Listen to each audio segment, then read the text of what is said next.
Everybody, welcome to part 2 of topic 1.3, estimating limits from a graph. And in this video, we're going to talk about satisfying limit conditions. So once in a while, you're going to be given a set of limit conditions like you have here. Sometimes they're limits.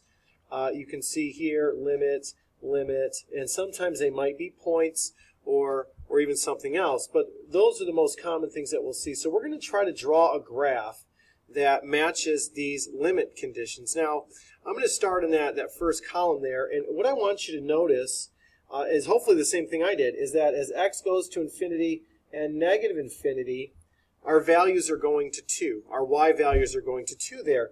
To me, that looks like we're talking about end behavior. Okay? So I'm actually, when we talk about end behavior and they're both going to a number 2, that's going to be a horizontal asymptote. So I'm going to go ahead and draw that in. Here's a horizontal asymptote. And I think that's going to meet these two conditions. So now I'm going to drop down a row. And I see the limit as x approaches 1 from the right. Remember, that's what that little plus means. 1 from the right is going to infinity, and 1 from the left is going to negative infinity.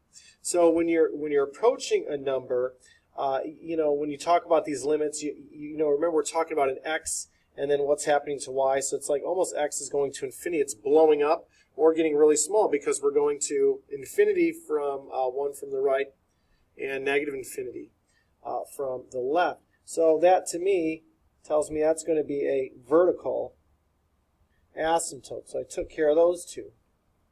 Now, f of 2 equals 3, that's an actual point. So I'm going to go ahead and draw that point in here. 2, 3, which is right there.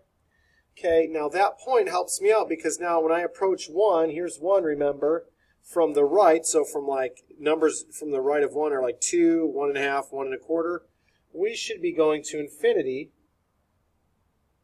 And then remember, as x approaches infinity, we should be going to 2. So that point should follow this asymptote like that. This last one is almost going to be like an open circle. It's almost saying as x approaches 0, our y value approaches 1.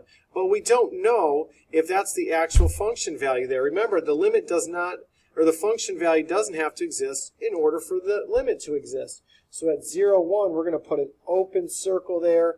And remember, as we approach 1, that line from the left, we should be going to negative infinity. And then as x goes to negative infinity, we should be going to 2.